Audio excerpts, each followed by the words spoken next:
All right, all right. All the party people in the place to be, vandals and grave diggers alike. This is a brand new episode of How Did We Get Here? And this is an episode all about like promises made and promises kept.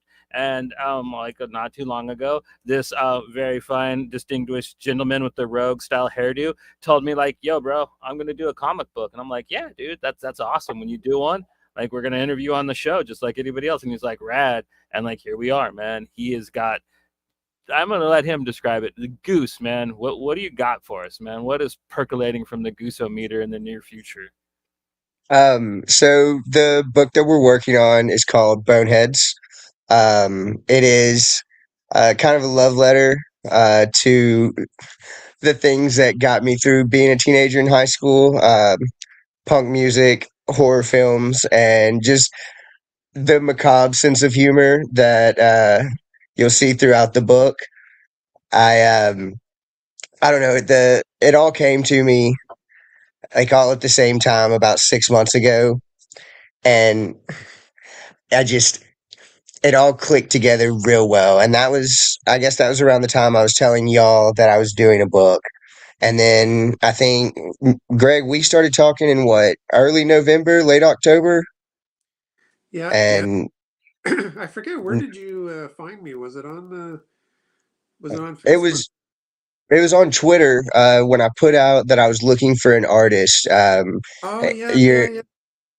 I hit on your portfolio, and like all the things that I was looking for were like some of the first pictures that popped up because looking for skeletons and the undead and stuff like that. And I immediately saw there's a page that you did where it was like zombies chasing after somebody, and I went, yep, this is the one. And it was so much easier than I thought it was going to be. I mean, me and Greg hit it off really well. He read the story and enjoyed it, and seeing his art and like seeing it come together has just been spectacular. Every bit of it, like I told y'all last night. The guys that are on this book, Greg, Barlow, and Joel, they could make this book without me. I could not make this book without them. We've got a really solid team, and I'm proud as fuck so far with everything that we've done. Yeah, that's kind of where we're at right now with Boneheads. I'll let Greg introduce himself as well. Well, yeah, I've been doing indies for about 10, 12 years. Before that, I was doing animation, and I ended up in storyboards for some Mm. television programs that um, probably aired. One of them was on PBS. It was called Sagwa, the Chinese Siamese cat. So it was like, like kids fair. And at one point, I was getting really burnt out because storyboards is a very tough. They give you incredible deadlines, and they say we want to work yesterday, and you're working. You have to. At that time, it was less computer oriented. When I was working in the field 15 years ago, it was a lot of drawing, etc. But I got pretty burnt out from that. So one day, I just said to myself, you've always loved doing comics ever since I was a kid. That was, at one point I was dreaming of working for the big two. Mm. And I said, I'm just going to go for it. I'm going to go freelance and see if I can get some gigs. And I'll tell you, it was tough. And the gigs came slowly, but once in a while I started getting nicer gigs and better stories. And this thing came along. When you came along, Goose, I looked at it and I said, "Holy crap! This is one of the things I've been waiting for." It's funny. It's I got a visual flair. I could see it in my head. I know what the characters are thinking. It was the weirdest thing. I read through your script and I said, "I know how I can work with this. I know how I can break it down, etc." It was just like copacetic. It was perfect. So your earlier projects, you did like shorts for anthologies, or like what kind of previous comic work have you worked on before Boneheads? I've done a bunch of stuff that the clients always said, we're waiting to get this published. We're waiting for the funding to come through. A couple of things ended up on Kickstarter. I think a lot of them did really well. One of them is called, I think it's called The Curse of Dracula.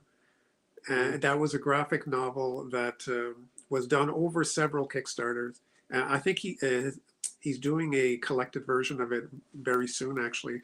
I'll try to get the link for that next time. But these were a bunch of small press things that I really I have some comps. They've sent me comps, but I haven't really seen the final product in the stores until I would say last January. I was not last January, last summer. I was approached for a comic from a small press guy called Blood Moon, and that one just came out in stores in January. So that was really an ego boost that finally something had my name on it. You can buy it at Lone Star Comics. You know, I thought that was the coolest thing. I was pretty thrilled to see that. That's a 4-issue series. I'm working on issue 2 actually right now. Ironically, it's another horror thing, but it's less comedy. It's more drama horror with a little bit of social messaging in there. And again, I don't know why I always end up with horror, but I'm loving it. You know, it's something that I gravitate to, and I can handle it pretty well. So I And found my niche. that was one of the things, like when I was going through your portfolio, like I said, there were certain things that I was looking for as far as kind of the idea that I had in my head.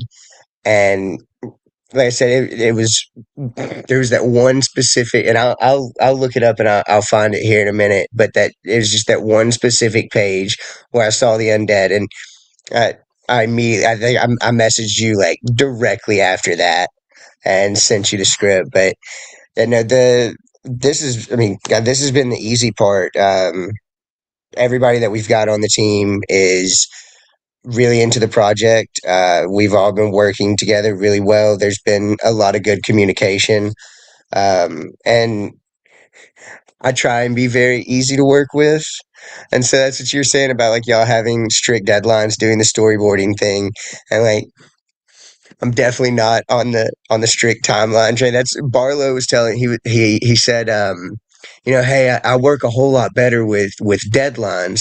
And I was like, oh, I don't know how to, I don't know what, you just do it and you get to me when it's done. But no, Hey, it's coming along, and every step of the way, especially now that we're at the halfway point as far as art and letters goes, and I've got them all. I put them all into a file on Adobe, and I don't know if I've sent that to you yet, Greg, but I've got the I call it the preview, which is the first 12 pages lettered. I think the first 3 or 4 are colored, but no, oh, it's that far. I think I saw some lettering.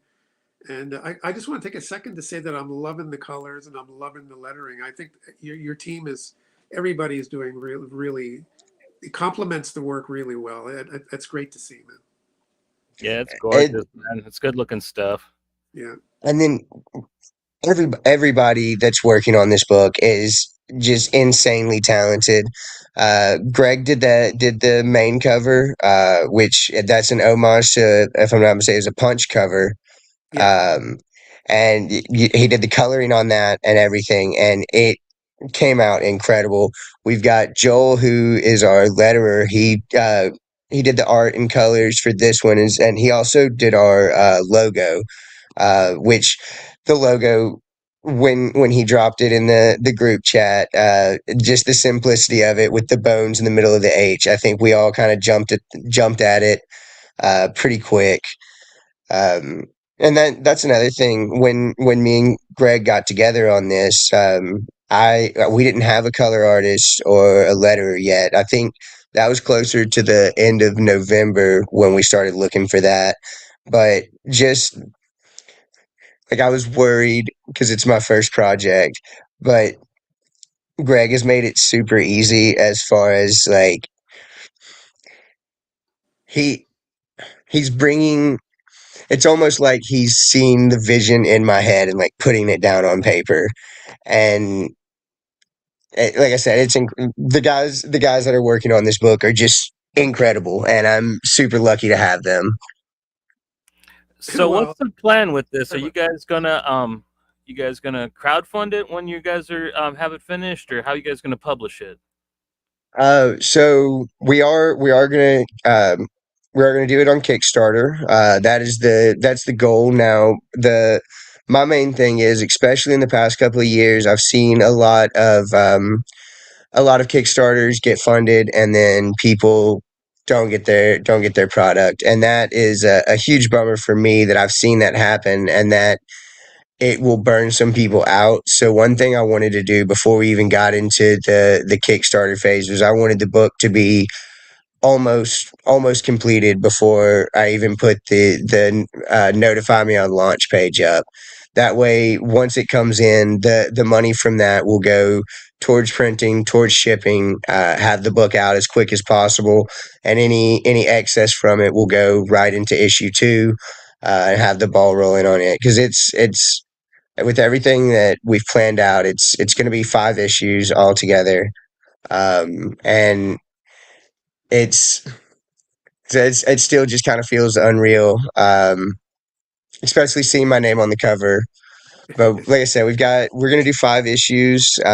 There is some, especially once we get to the second or third issue, we'll have some tiers or some stretch goals to add. Like little 5 page stories, because in the second issue we're going to get to meet my favorite character, and that is shithead Steve. He's not a shithead, and he's the most wholesome guy in the entire book. And he's got his band. They were formerly the Ass Kicking Fat Kids, also formerly Steve and the Shitheads, but now they're going by the name the USSRIs. And so the members of the band are just as chaotic and fun as Steve. The drummer is basically a human version of Animal, the drummer from Fraggle Rock. Um, that all of them have their own little backstories that I'd like to eventually add in, because they're my favorite characters that I've ever written.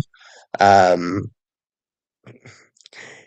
yes, Cole, you actually can, because there will be a tier where he will have a mustache. We will have a tier actually for this Kickstarter. One of the things I've wanted to do is I always see the draw me in tiers, and a lot of the times it's for like cameo or background shots, which is awesome. But I've got an idea of what Steve looks like, and I've got an idea of what the drummer looks like. But the guitarist and the bassist, I think we're going to do a tier where you can get drawn in as one of them, and it's not so much a background character as it is one of the main people that help push the story along. So I think that'll be extra neat. So Cole, yeah, you can actually be the bassist. We will give him a mustache. But your name will be Anarchy Adams. You don't get a say so in that. Right now, yeah, it's I. This is one of those universes, I think, that I'll always like have a foot in writing, no matter what I'm doing, because as I've been putting the story together, I've fallen in love with the characters, and so Actually, that's a good segue, man. A elevator pitch just for the people listening at home that don't know what Boneheads is about, man. Like, what is your elevator pitch for this thing, dude? ooh, uh, so do you know how much a skull cost? I don't know. I know Nicolas Cage paid a bunch for a T-Rex skull, but I don't know about like how much a Right. human one is. That is actually the question that I think I asked Greg shortly after he read the script, or before he read the script. That's what I've asked most of the people here. But it's if you don't know, a human skull in good condition can get you anywhere from about $1,000 to $5,000, depending, like I said, depending on condition. Um, and so in the United States, unless you live in Vermont or Tennessee, there are no laws on the selling of human remains as far as bones and stuff like that goes.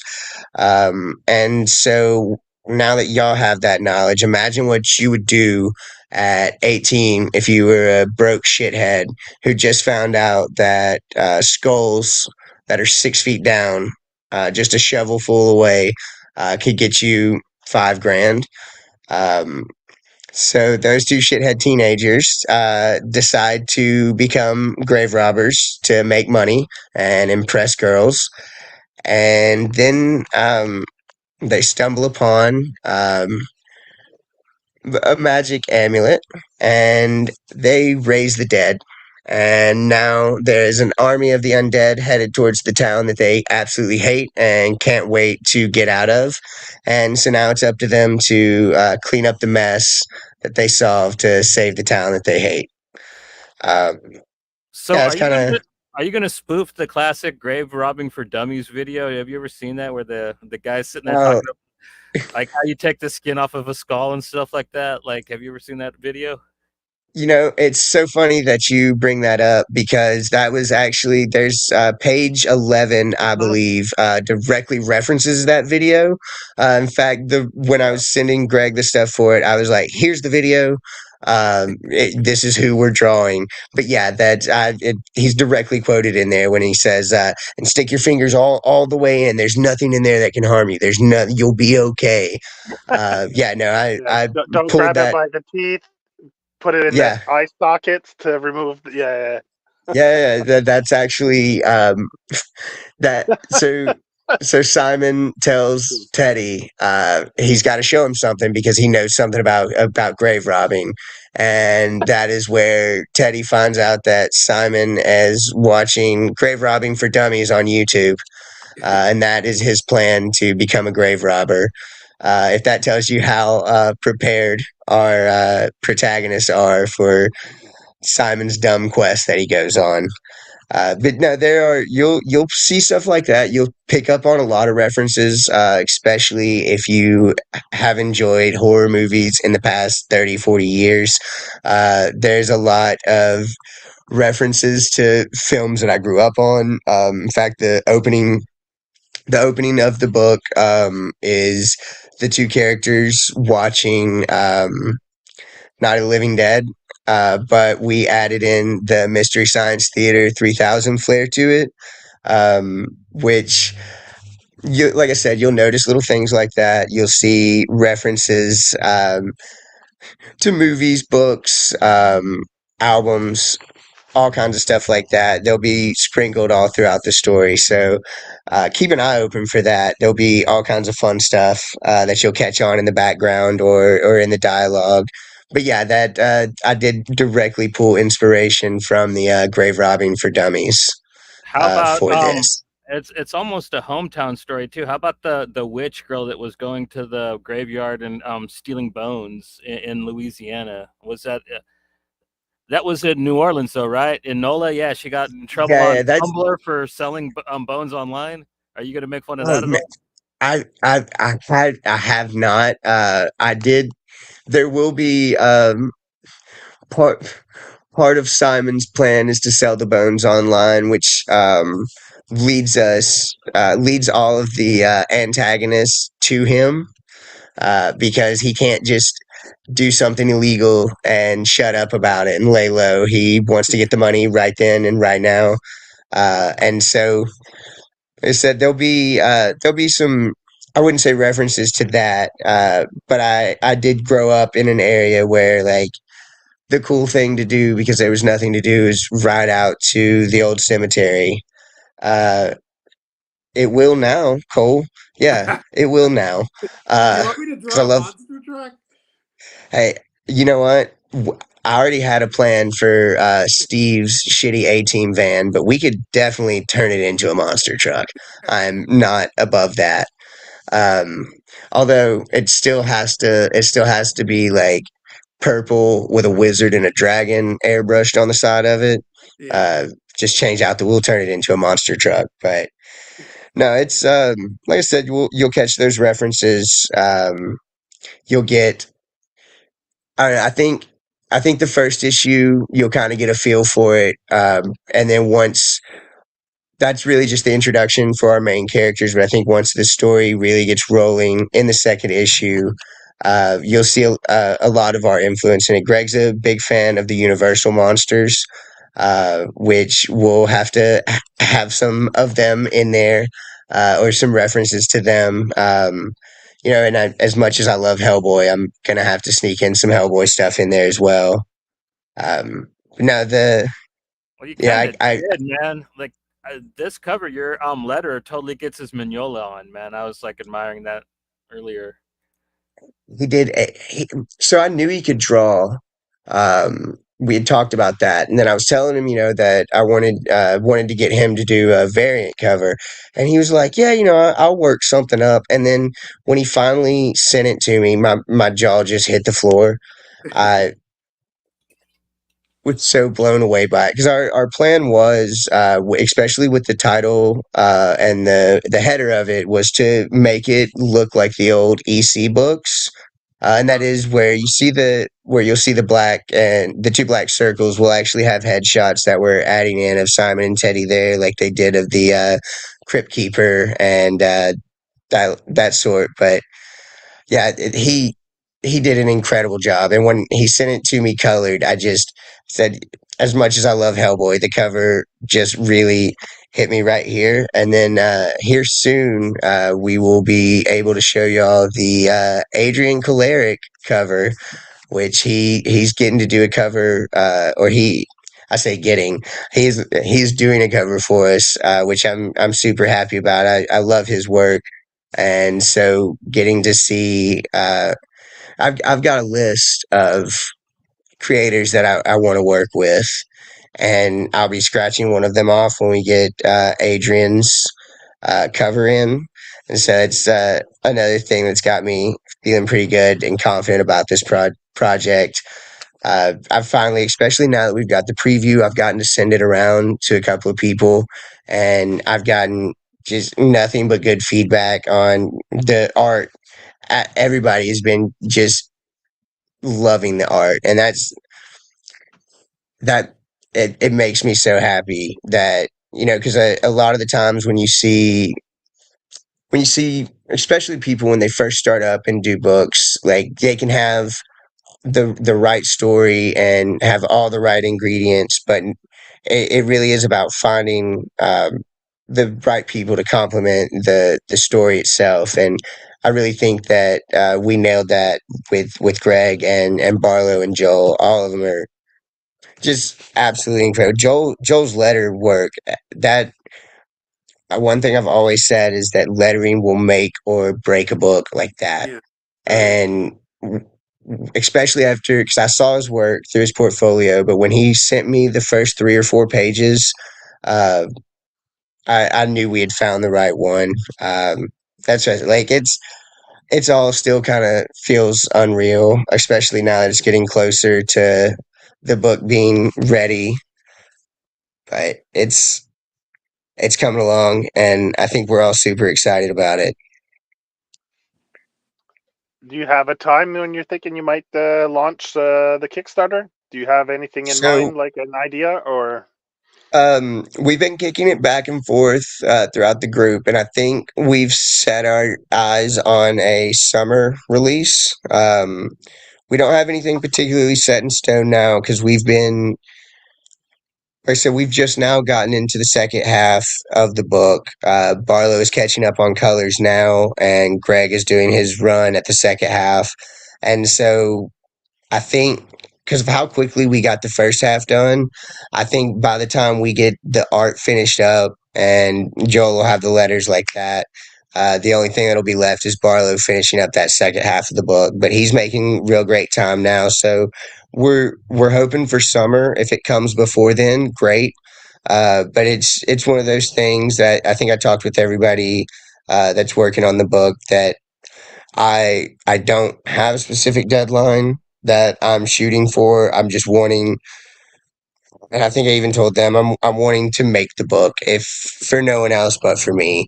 And so that's Was regardless that of whether the Kickstarter is funded or not. Like I'm printing these books out. I'm gonna get these books out there, and So that's kind of the goal. We're hoping for summer, and it's looking like if we keep on the track that we're going on now, we'll definitely be hitting that. So I'm thinking late June, early July for sure. Yeah, that's a good, safe, optimistic date to look forward to, man. In my opinion. Because that's I didn't want to rush into anything with this, and like I said earlier about the Kickstarter, where when they're putting their money in, when they're backing the book, they'll be getting a product in as soon as it comes off the press. And so that's what I wanted, which is why the timeline I set it to where I'd have the appropriate funds to make sure everybody on the team is getting paid and getting paid on time. Because that's I've seen people get in over their heads and end up owing people money, and that's definitely not what I wanted to do with this first book. I wanted to get it made before we put it out there. And I think once we build that relationship with our backers, it'll be a lot easier for them to come back around for the second book. Which, like I said, any excess money that we get from the first one is going directly into the second one. I've already got the script finished for the second and the third issue, and I'm working on the fourth one now. And so it really is. I think it'll speed up a little bit once we get the first book out there. But until then, I think my whole goal was making sure that we did things correctly, not cut any corners, get the communication in line so that we all have a say so in it. Because like I was saying earlier, these guys could do the book without me, but I couldn't do it without them. Yeah. So we Start with your best foot forward, man. It's kind of a metaphor.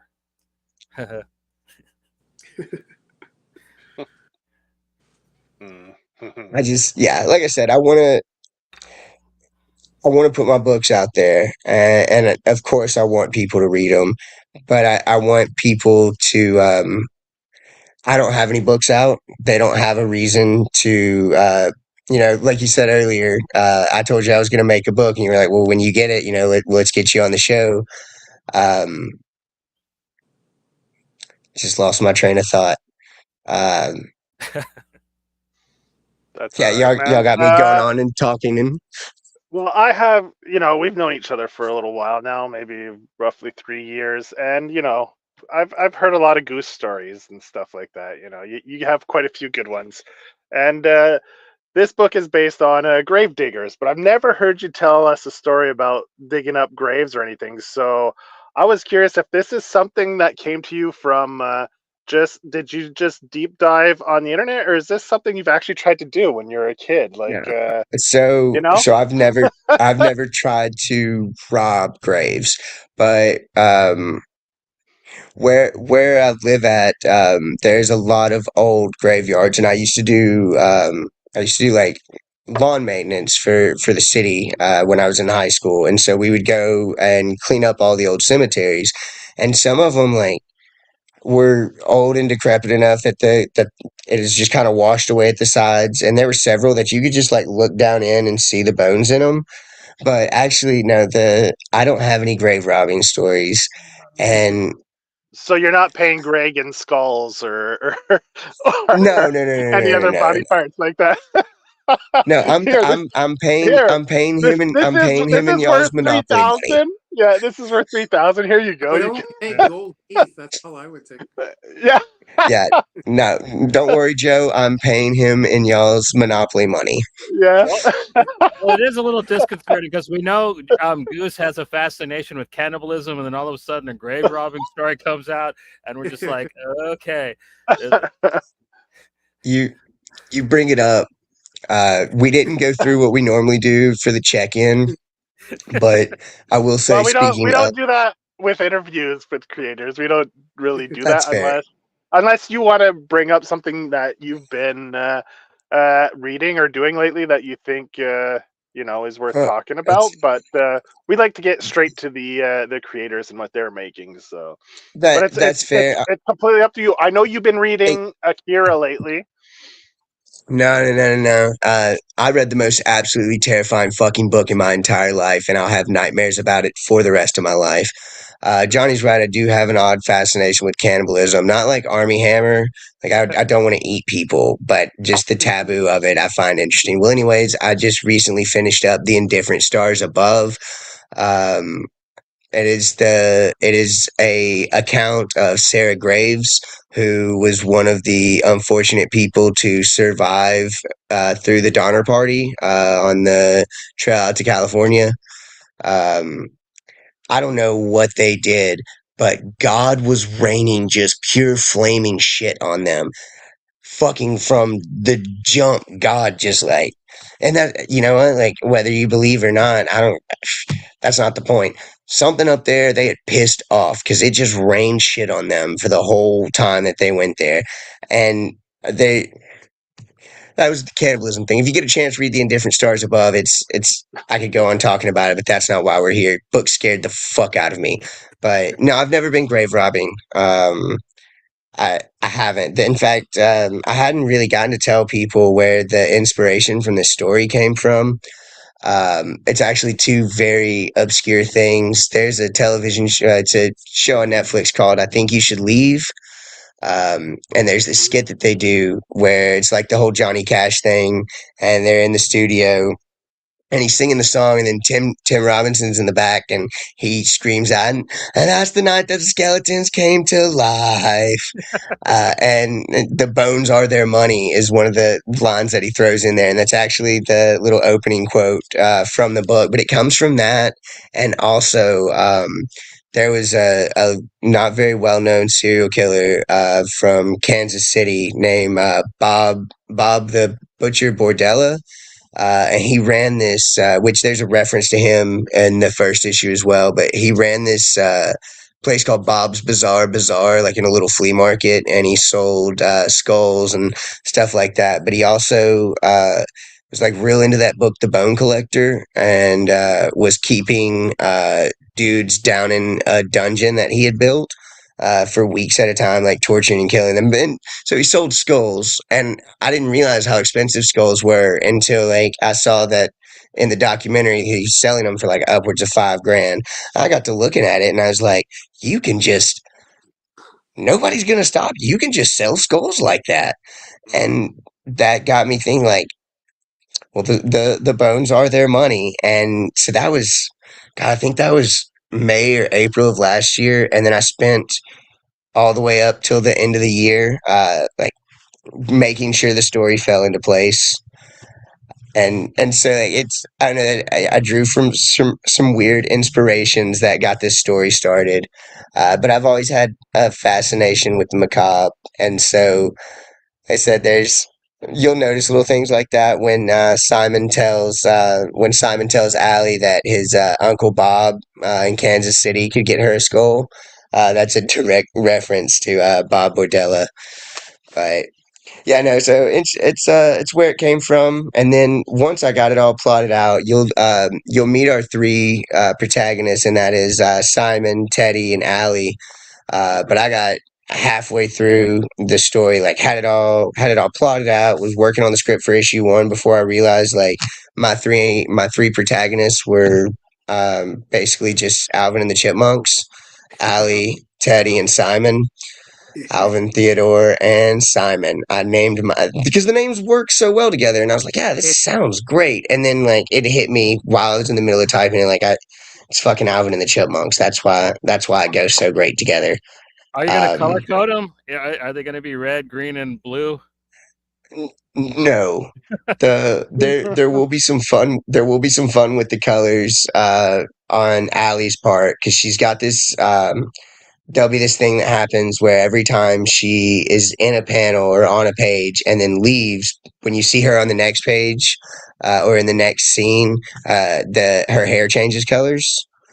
She's got just this stripe going down through it, similar to what I've got going on here.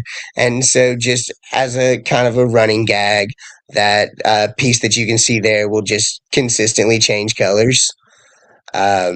But no, I didn't think about color coding them, which would have been great. But I think it may have been a little bit too on the nose. Uh, No, it's. I said it's I all the see you little have things a on her tank top. I see a Sister Fister logo on there, man. that it's. I thought that was the anarchist Black Cross logo. I thought it was ABC, man. Kind of like It's a feminist it's a feminist logo with the I want to say it's the feminine sign with the fist. Um, yeah. yeah, I tweaked it a bit. Goose knows Uh, what I'm talking about. no, yes, me and Joe were putting together something, and our publication group was Sister Fister, but spelled like Michelle Pfeiffer's last name. So it was with a PH. But Yeah, and yeah, it looked a lot like that. I forgot all about that, Joe. Uh, It's so funny when I saw it. I cracked up. Like I thought it was fucking hilarious. we will definitely have to incorporate. God, I forgot all about that. That was Yeah, 2020. Yeah, yeah, it was that a was while 4 years back. ago. Yeah, yeah, man. What was your guys' But comic of the caveman dude? Rome, Barbarian type thing. Yeah, Rom or Wrong. Rom, Rome, yeah. whatever. Yeah, yeah. I need to dig through and my old files and see if I still have that written down. Um, yeah, Sister Yeah. Fister. That But I was remember you said Sister well. Fister, and right I away, hadn't thought about that. the fist with right away, I was like, yeah, man, do it like that. And I sent it over to you. I thought it was hilarious. Yeah, we got a good laugh out Oh, of that. It's such a funny name yeah, too. no, Uh, we so that yeah, I wanted to give Greg some time here, Goose, because I know if we let you yeah, go, you could fill 2 hours for us. That's not a and I problem. will. Yeah, let's. This So is the first time me and Greg have gotten to like talk face to face. So face yeah, to face, let's get nice. Greg going. All right. So Greg, man, you've gotten to meet Goose, the man, the guy that we've all come to love and endear, right? Right. So how has it been working with Goose? Like, how have your interactions been? Uh, any wild stories or anything? Because I mean, Goose is pretty much an open book. I don't think there's much you could say about Goose that he hasn't said about himself. Anyway, No, so it's pretty. It's no stories or anything. Like I'm working no, with. It's been a joy. I mean, like his script. It's just so perfect. You know, it was such a breeze to get through and enjoyable, and he's great to work with. My gosh, like communication is great, like he said. I like the fact that basically he says, "Okay, Greg, you can move forward." I deliver the next page for him. I say, "What's going on?" You know, we have a really good rapport that way constantly. But you know, I've always been that way with every client. For me, a big deal is communication. I hear so many stories of artists who flake, disappear, or whatever, don't deliver. And for me, I always had a thing where I'm being as professional as possible. So I'm always keeping contact, and I'm telling you, it's a great relationship, and it's going really well. how do you And, you know, like? now that I'm hearing about the future scripts, I can't wait to I can't wait to read them. My gosh. How do you like to work these days? Do you still do traditional? Are you going mainly digital? Like how? What's your approach to Yeah, creating I'm a kind of page? I'm old school in a lot of ways. Like even my style is, I would say it's pretty 70s, 80s because those are the comics that I grew up reading.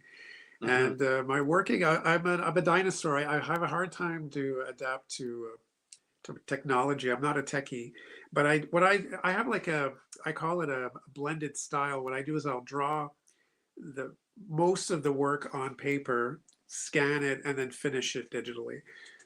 Yeah, So something cool. like that. That's a commission. So I basically just whipped it out. I drew the blue line and then inked it right away.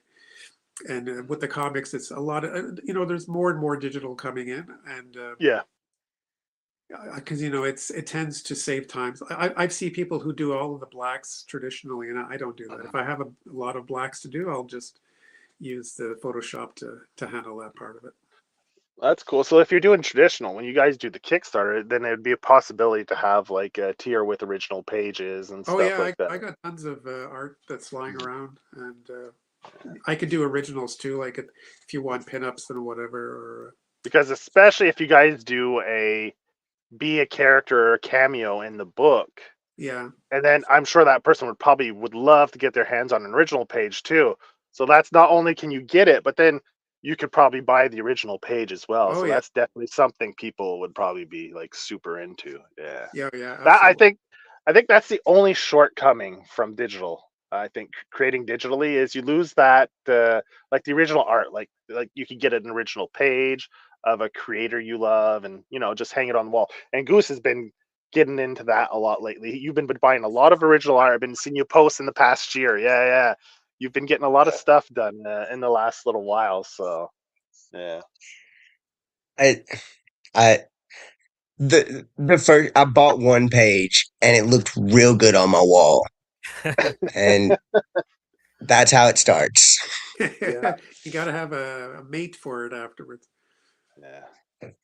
And I've still got you were talking about the PBS show that you worked on. There's another one. God, it was Tootin'. Uh, it was like a King Tut type of children's show on PBS, but the guy who did it is Jay Stevens. He's another Canadian illustrator.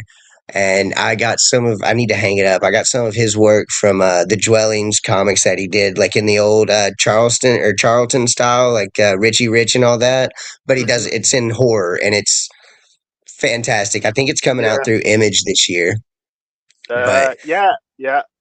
Yeah. Pretty cool. yeah, no, it's an addiction that I didn't need to add on top of comics and action figures and omnibuses, and Uh, I'm gonna hate I having to mean, move. yeah, but I mean, you'll sort through some stuff maybe, and like unload some stuff, make um, more room. Greg, do you have any plans of doing anything solo, like maybe a bootleg all about this Velmarella character that you've done here, man? Because like I really need more of this in my life. Like I was looking through your Okay. Instagram and I saw that and made my whole year, dude. This is the story. There's a guy out there who collects Velma artwork. He just loves Velma. So my challenge to myself, because what he would do is he would scour. I'm on eBay. I put commissions and whatnot on eBay. So he started finding me, and then I started challenging myself to come up with Velma in these homage situations that would be interesting to draw as well. And he kept buying them, and I ended up doing quite a few for him. He commissioned me to do Okay. a couple as well. So And that's why you got all the DC stuff, the Heroes in Crisis covers and stuff with Velma and Fred and like the Scooby monsters in it. Okay. yeah, those are a theme of someone in particular who apparently there's more than one. Actually, there's a lot. It's popular to have cartoon characters in various commission and concepts or whatever. But yeah, that stuff you're showing is stuff that I do on the side besides the comics work. And the Princess Leia Wonder Woman's pretty rad too. Yeah, that was a lot of fun actually. The client was a huge fan of Star Wars and also a fan of DC, so she wanted to find a way to blend them together. I think it was my idea to blend those two things together, and it turned out pretty well. She liked it. Hell yeah. Yeah, doing commissions is a lot of fun, but I think comics will always be my number one passion. That's it's the thing that I really like doing the best. So you said that like a lot of the stuff you've been offered is horror. Like what other kind of genres would you like to dip your toes into? Like are you interested in doing like fantasy or like what else would you be down to getting into? What I would dream of is a good old fashioned Legion of Superheroes sci-fi 80s. The Keith Giffen, Paul Levitz Mm, kind of vibe. Lots hmm. of characters, lots of funky machinery, crazy aliens, etc., etc. The only thing is, I'm probably too old and slow to draw all that crap now. So it's probably better that I stick to horror because I tend to be good at it, and I could produce it pretty quickly. But I've been asked to do everything. I've done westerns, which was a pain in the ass. Drawing horses, I'll tell you. Yeah. Uh, Oh, dude, I've tried. Yeah, the heads are so hard, right? Like oh it my looks like gosh. simple enough shapes, but like, dude, to try to get them all like on paper together, like, yeah, it's Yeah. Yeah. So doing a Western is a pain in the ass, I'll tell you that. But I'll make you a promise right now. I will never make you draw a horse. okay. And I would say the motorcycles, you're probably going to have one or two in this thing, right? No, actually, no. I don't. I don't have any motorcycles. There's the A Okay. team van. Uh, I Which think might be a monster truck now. Monster it truck I so, can handle, but Yeah. motorcycles, I'll tell you, they're a pain in the ass to draw. Yeah, but you bicycles know what? too. Yeah. I won't make you draw any regular horses or iron horses. That's my promise to Sounds you. good. Sounds good. It definitely kills my idea for my Marlboro Man and Harley Davidson bootleg comic. So Or your Western prequel you had planned for Boneheads. It takes place like 200 years in the Oh my past. God, that's actually a decent idea. You could have like a 200 years ago prequel story. well, we Yeah. will actually the beginning of issue 5 will be a pretty solid summation of how everybody got to where they are, including the amulet. Um, and it's actually something that I'm really excited about because it'll be the first half of the book will be without any letters. It'll be almost like a flashback where you're seeing little vignettes of how it traveled from Europe to America and why it's where it is and how it gets its powers. But I wanted to do all that visually and not so much like I didn't want to have to describe it all out. I would rather you be able to look at it and comics are a visual medium, and so like that's something that I've seen comics do before where they go. I mean, we talked about oh god, it was the Alien book, Barrier. Was it Barrier? Yeah, the one Yeah. that Brian K. Vaughan did for Panel Syndicate. Yes, Yeah, yes. I think it was Barrier. yeah, He's got that whole third issue where there's not a single word spoken because both the characters had their ears shattered and like couldn't hear, and that along with Jesse Lonegren's Hedra, that really opened up my eyes to what a comic could be without the words. And I feel like there's a lot of times where you can that when used effectively, that can really add a new level to the book. But yeah, you'll be getting some background on the Well, characters and the stuff for it. So it sounds like you're gonna have a silent comic in your future, Greg. Well, that's less work for the letterer. So but yeah, I never thought of it that way. I nobody tell our letterer that. Well, you'll have to watch the show to find out. So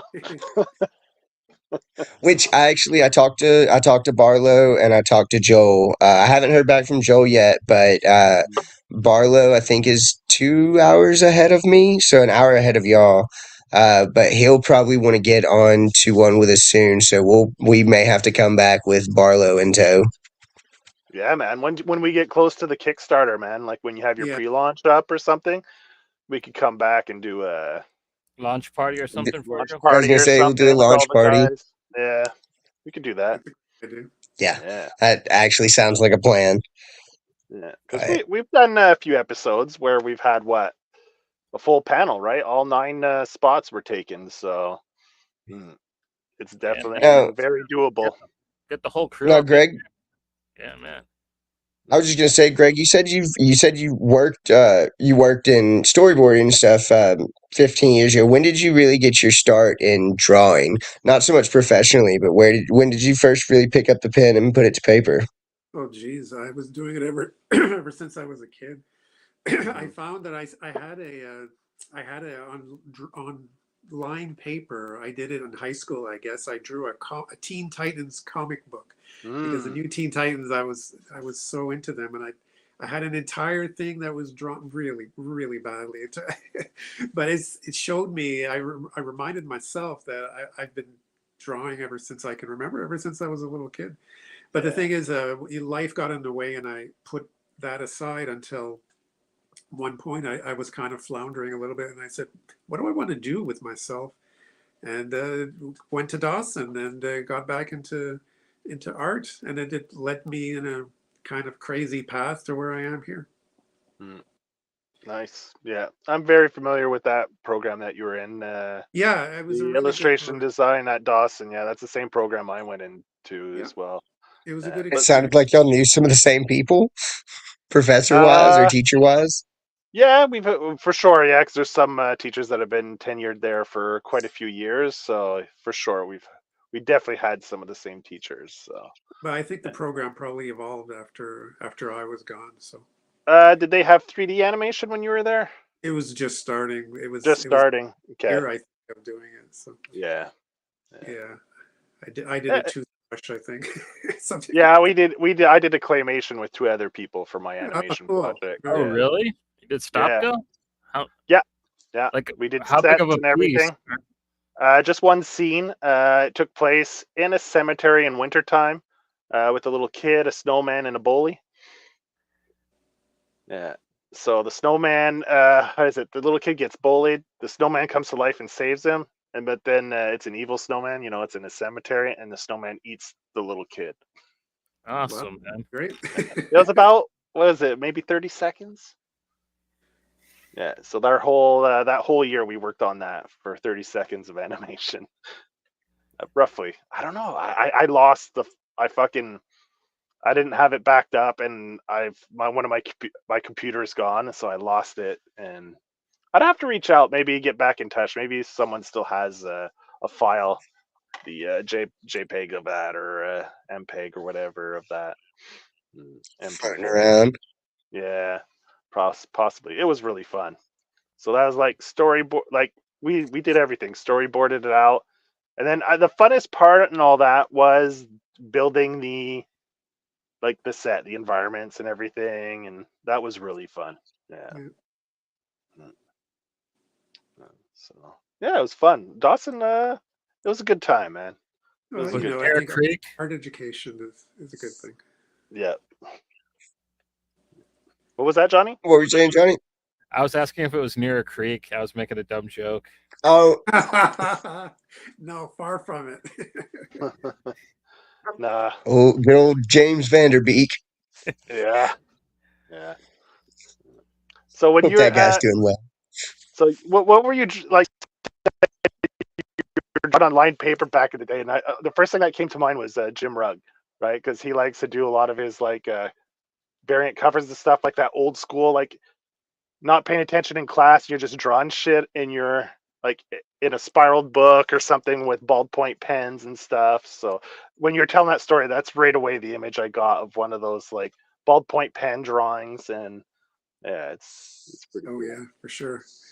Yeah, yeah. So what exactly like the Goose was asking you, like you started as a kid, but then you said you stopped drawing for a while, and then you got back into it and went to Dawson. What was really like like why did you stop, and all of a sudden you're like, I'm gonna go to school for this?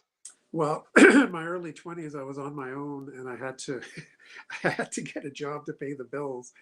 So that was it. Basically, I was starting from zero, uh, and I moved out, had my own apartment, etc.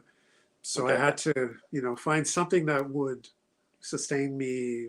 I had to do the crappy 9 to 5 jobs, and I did that for a few years. I kind of got into a call center. I did all kinds Oh of. man, you worked at a call center, man. Oh God, I fucking feel for you now, man. yeah. Oh, Well, those are I did. brutal.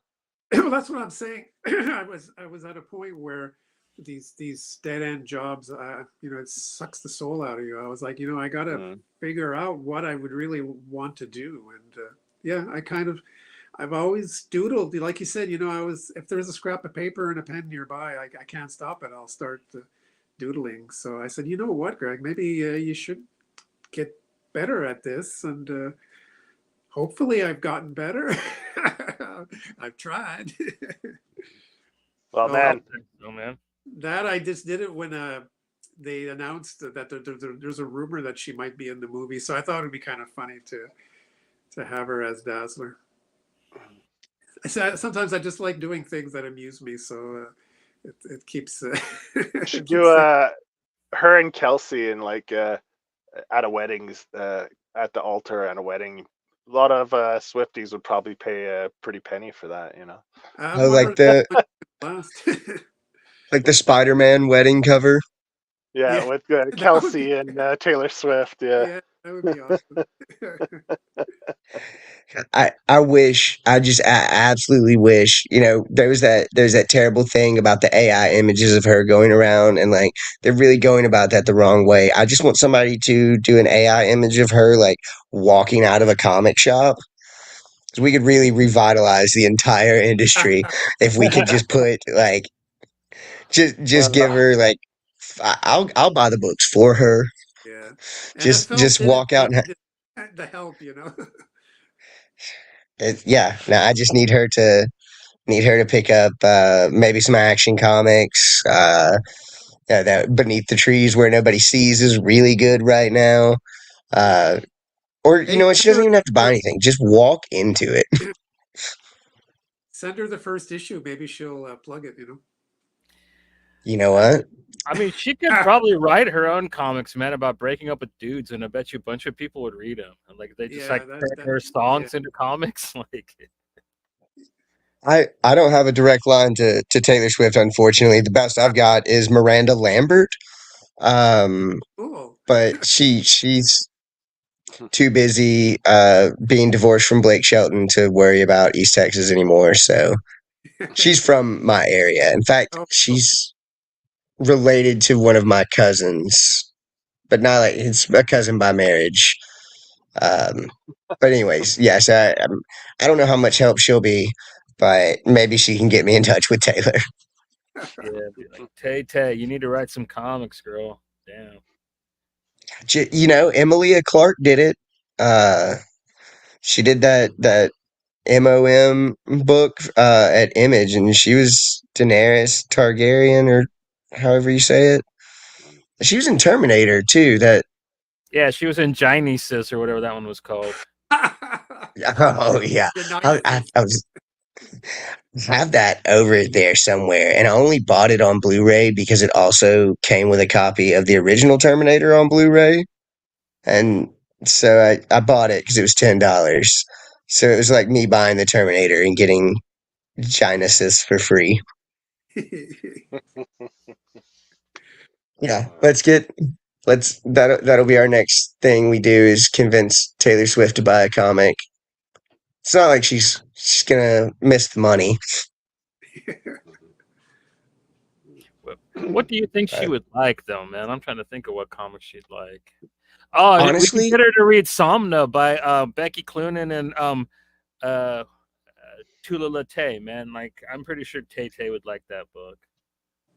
I was thinking maybe put her on to because she seems like the slice of life type to me. So we could put her on some like I don't know, Love and Rockets or See her Strangers I in rocking don't the know. Hernando Paradise. brothers. I can see her rocking the Hernandez brothers. Or, yeah, Strangers in Terry Paradise. Moore. Terry Yeah, Moore. Yeah. And any Terry Strangers in Moore book. Yeah. Yeah, that you were talking to you're asking Greg about what else he would like to do as far as like genre wise, and I think my next one that I've been mulling around is gonna be like a slice of life romantic book. Um, I know that sounds weird, but I also was real big into a lot of the like pulpy romance comics from the 50s and 60s. And so I'd like to do something like that. But instead of a hard drinking private detective, there will probably be harder substances involved. And it'll be just as dirty and grimy as anything else I write. But I'd like to do something like that. See, I'd have you pegged for handwritten joke books being given away in a field, man. Like, You laugh. Let me make enough money. I'm gonna live in a van out in a field, and I'm just gonna write the best jokes that you've never heard. It's, that's like my one that I think about all the time now is this PC culture has gotten out of hand. Do y'all know that those undershirts, we're not even supposed to call them wife beaters anymore? We have to call them by their politically correct name, police officers. Uh, my dad hates that joke. I was gonna ask you if your dad enjoyed that one. No, I have to change it up when I tell it to him and use oil field workers, but they're interchangeable. Yeah, you'd Uh, be ruining Thanksgiving telling that joke, man. I can see it now. Get out of this house right now, boy. Mm. yeah, he's a he did get excited when I told him I got to see Body Count live. So he's still kind of cool. His favorite Van Halen album is 5150, and so I don't know if I can trust him. It's David Oh, Lee Roth or nothing. Like he's one of Yeah. the greatest frontmen of all time. I can't argue with you there because that's not in my Right with wheelhouse. the I'll take your word for it. Yeah. Now, Look, like, if you were to say like Bon Jovi and Slippery When Wet, like I could agree with your dad, but like, yeah, I don't have no frame of reference when it comes to Van Halen, though. Yeah. Eddie Van Halen and the Eddie Van Halen band. Uh, no, that's all the super fun stuff. I think as far as the book goes, like I said, we've got a really solid team working on this, and everybody seems pretty into working on the book. And I think you can really tell, especially now that everything's coming together. It's flowing really well. Barlow's colors accent Greg's art fantastically, and Joel has this like I can tell him about it's the same thing like with Greg's art. Like I can try and put into words what I'm seeing in my head, and they just pick up on it like that. Um, and we've got a really great team, and I'm excited for y'all to see what we've been cooking up. Well, we've been living it with you because you're pretty active with sharing. So we've been right there with you, step by step. Yeah, So, it's and pretty if other, exciting. yeah, and if other people, you're pretty active on social media. So why don't you drop your handles for social media? Because you drop a lot of stuff on social. So if people want to keep up to date on what's going on with Boneheads, all they have to do is go follow you on socials, and they can see like little previews you drop here and there, little teasers. So right up, they could get a little taste here and there, right up until you guys launch the crowd fund for this thing, man. So why Because don't you I think both of you go ahead and give your handle for your socials, and so people can go follow you because you know it's definitely worth it. I don't know if I remember. I think I I think know Instagram. I'm at GWoron, GWoron, and that might be the same thing for Twitter as well. So Okay. your Twitter is your full name, Greg Warrenshock. Is well, that's Warrenshock or Shack? uh, either or is fine. Like I've been called Chuck, and Chuck is whatever. But yeah, Um, that I can be Googled with my name because I haven't. I'm very easy to find just based on that. And you have and I a think you have a page, right, that people can go visit. You have a web Yeah, page. it's on Wix site. The URL is pretty long, so I think they would have to Google me, or next time I'll be better prepared. I'll Yeah. Do you have have a my link tree? Do you have a link tree in your Instagram profile? I don't remember if in your bio. no, No. I don't know. I have to check. I think I do Or actually. the link. Yeah. Yeah, So if people find you on Instagram, yeah, they could go find the link there. So they could go check your stuff out there as well. exactly. Yeah. Yeah. So, Nice. Goose, does Okay. this mean you're gonna have to go as Colton now? Are people gonna have to refer to you as Mr. Dotson? Mr. Dotson, about your man, I book. don't know. I've gone by so many like I Well, yeah, guess in what real life, student you and me, and have the same first name in real life, right? But neither of yeah us actually use it. Yeah. yeah n- yeah well, 'cause, I've got my monikers. Like I have my away team name, which is Chad Johnson. Oh, And then you've got you in professional places, I go by either Chris or Christopher. Most people that are friends with me call me Colton or Goose, which is so like I don't know. I have pen names, but I decided since this is my first book, I'm not gonna go. Oh, what's his name? Richard. Fuck, what was Stephen King's Ah, Rich, Bachman, Richard Bachman. That's what it was. Yeah, no, I think I'm gonna actually use my real name. Now y'all can still call me Goose. Oh, well, Um, thank you. I'm yeah, privileged. yeah, I won't forget about you. No, y'all can call me Goose because I like y'all. Random people, I just. But no, yeah, we'll be going by my actual name for this one, so that'll be new.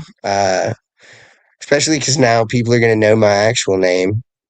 Um, but no, yeah, I'll be going by Colton for this project. Okay. I thought about But doing like the whole European thing and just doing like three letters like GSE or like how Lorenz and all of them do it at Antarctic Press. But I figured I can wait until I get a little bit bigger of an ego before I start trying to do some print shit with my name. Mhm. But if people want to go follow you on socials, on Twitter, your handle is at 40_goose, and your whatever moniker, whatever, I don't know what you call the actual, is the ultimate warrior. Warrior. Warrior as in, Or yeah, not as in a fighter, but as a person that dwells and uh, Worries about things. worries about specific issues in life. I Yeah. really love I really love 1990s wrestling, and I have crippling anxiety. So the Ultimate Warrior, Warrior. Yeah, I have trouble saying it too. But yeah, you can find me at Twitter at 40 ounce underscore goose. And I think Reds, because I've got so many new ones now with Threads and Blue Sky. But Yeah. for Threads, I am 40. The word, not the numbers, but 40_ounce_goose, and I think it's the same thing for my Twitter as well, or not Twitter, excuse me, my Instagram as well. And I'll be posting updates on those pretty frequently. I think we're at the point now to where I'll be sharing like less art and completed pages, just because I want to save some of it for when they back the A little Kickstarter. surprise. But Yeah, yeah, yeah, yeah. uh, y'all y'all will probably end up seeing it as the pages come through because like I have to show it to somebody or I'll just constantly You'll like I'll post explode. every page on. You'll explode. You'll just Yeah. fucking burst, Yeah, burst into flames. You'll spontaneous y'all, combustion. Fucking Goose fucking catches fire just because he keeps it all bottled in and you can't tell anyone. Uh, I don't have people in like my real life that are actively into comics, and like my family knows that I'm big into comics or whatnot, but like I've just been holding back because like somebody will ask me like a random question, I'll be like, no, I don't have the answer to that, but you writing a comic, you need to read this. So I do that to y'all instead of everybody else in my life. So y'all are right up there on a level with my therapist for keeping me in check. Which she's, you know what? I got to be honest with you. She's been reading it, and she tells me that it's fantastic. And honestly, I don't even think it's because I'm paying her. Uh, but no, yeah, you can usually. I try and stay pretty active on socials, especially with this. You'll probably be seeing all of my posts, and if they annoy you, I'm sorry. The best way to stop that would be to back the book when we drop, and I promise I won't post any more about Boneheads issue 1 after that. because you'll But be then you're moving gonna have on to hear to about issue issue two. 2 and 3 and 4. But yeah, Yeah. it's you can usually find us there. How Yeah. that's how all the people on the book met. Me, Greg, Barlow, and Joel. We've got a whole like we span the entirety of the Americas. We got Greg in Canada. I'm pulling in the U.S. Barlow is in right outside of Rio in Brazil, and Joel is in Argentina. And Nice. so we've got was it both hemispheres nailed down. Um, and so it's like I said, y'all are gonna have to see my posts about it for the next couple of months, and I hope that when you see those posts, it's something that you think you would like to read. Because I'll be honest with you, I like to read it. I think it's fucking badass, and I'm a little biased, but uh, And Yeah, I yeah. I want to make books that I want to read, like the books that I want to see on the shelves, and feel like I've got a pretty good taste in books. And so, like, if I like it, I just feel like other people should like it. But at the end of the day, I think the book we're making is I think it's pretty fantastic. I think a lot of people are going to enjoy it. We've all put a lot into this book so far, and it's like I said, it's always going to hold a special place in my heart because this is my first book, and I I couldn't be happier, and I couldn't gotten luckier with the people that are working on this book. It'll succeed because of them. At least I'm just a dumb guy who thinks that teenagers robbing graves is funny, uh, and they read my dumbass ideas and they go, okay, well we can formulate something cohesive out of this. Um, I'm excited. I'm hyped up for it, and I hope anybody listening is also getting hyped up for it. And I promise we're gonna bring you kick-ass comics. I think that's the best I can promise you, and we'll Nice. deliver them in a timely manner. Yeah. Awesome, man. Well, it's fantastic that you're making a book. We're really excited and proud of you, man. So yeah, really looking forward to the Kickstarter. I hope it does gangbusters.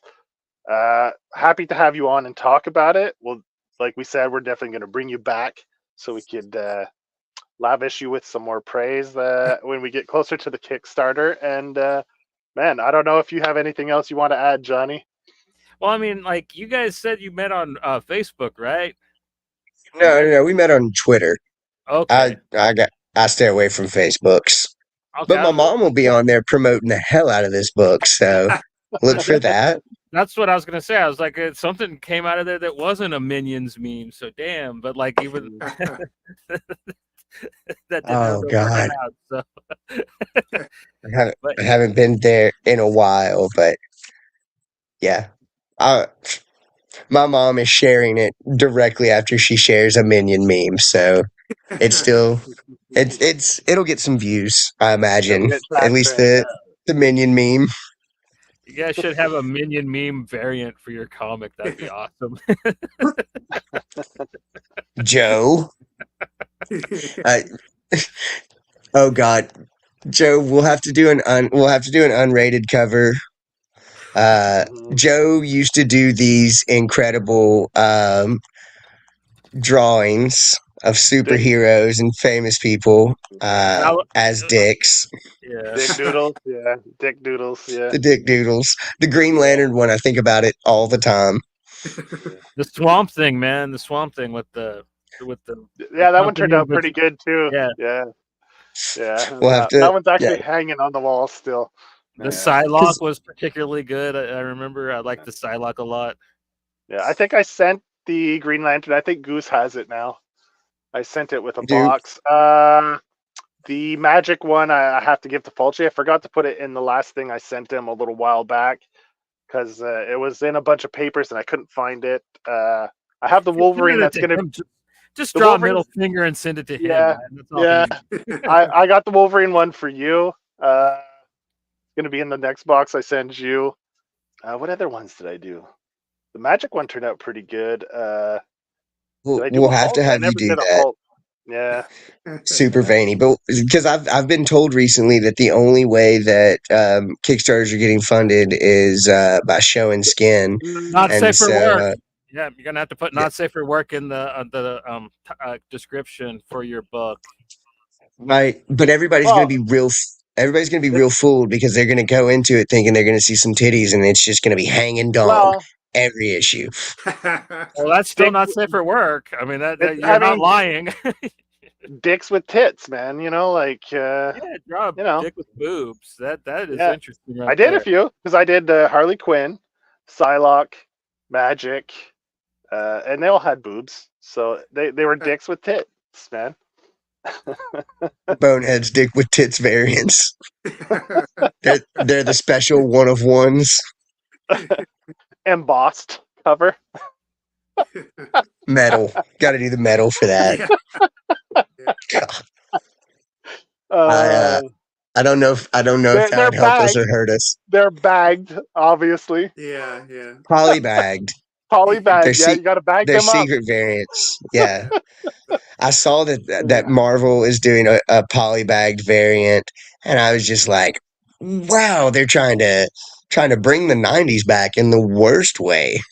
How's that speculator market going? Fuck. Ugh, yeah, that's But not yeah, we'll even have some going there. polybag dicks with tits variants. Yeah, man. Uh, I love it. good I love stuff. it. Mm, yeah. All right, Johnny, man. Want to thank Greg as well for coming on. Thank you. It was a It it was a pleasure to you guys got to meet and see each other and speak well, maybe not face to face, but Yeah.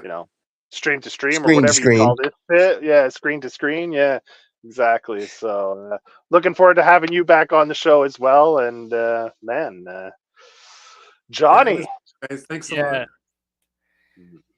what do we Greg. have coming up? Yeah, tomorrow night we're going to be back. We're going to be interviewing Mr. Wesley Griffith. We spoke about his book just recently, The Jump, but we're going to be talking to him about Thunder Beast and Grotesque and all of his wonderful work. And yeah, just kind of getting to know his process and learning a little bit more about him because he's kind of mysterious and aloof. Like much like Greg, I have no idea what he looks like, so it's going to be kind of a mystery tomorrow. Which is always kind of fun, you know what I mean? Like seeing if you kind of mentally thought these people up correctly or not. I never do. You can ask Joe. My predictions are always dead wrong. But Yeah. I mean, sometimes the carpets don't match the drapes. well, see, I'm not Drapes going don't into it match with the carpet. that context. Like, You think one thing Pants on because of today. yeah, one leg at I a have time, pants on buddy. today. one leg at a time. There you go. All right. I'm surprised, man. You haven't even stood up mid-interview or anything, Goose. Like you've been seated the whole time and calm. You've been actually very, very professional today. Well, see, it's almost so funny off-putting. because that's why Greg hadn't heard any of the crazy stories because I've gone about this relatively professionally. But I imagine those, especially if we end up doing more interviews, those stories will come out. Yeah. There's Looking forward to it. there's a long just fun history. Yeah, this Goose episode's kind of short of Gooseisms, man. He's kind of not goosing it tonight. Like he hasn't muted himself on accident or nothing. Damn. No, I muted myself on purpose when I had to cough, and then even unmuted myself. Yep. Now I there saw was that. I was like, damn. Yeah, I brought my A game today. Yeah. Brought it. See, I can clean up nicely. Yeah. Hey, well, you have 2 kids too, man. That makes a person more responsible. So Responsible? I don't know if responsible means buying Hot Wheels every week, but it's pretty fucking fun. I'm sure your kids love it. Yeah. I don't give a shit if they love it, dude. You should see my Hot Wheels tracks; they are badass. No, it's awesome, especially now that they're running around. Orion is getting to the age now to where like I can buy dollar bin comic books and see how he handles them before I give him access to my comics. Some gems, yeah. Yeah. He's still like, I'll never show him the 3 graded books that I have.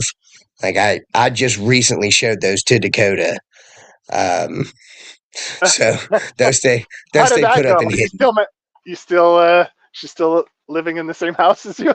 Yeah, no, because they were bought and completely paid for like almost a year and a half ago, and we were moving stuff around, and I was like, I don't know if I showed you this. I was like, but I bought these, and she was like, oh, okay. I was like, all right, cool. And because I've got the New Gods #1, the San Diego Comic Con #2 with Hellboy, and then the X Men 21 with the color Hellboy appearance.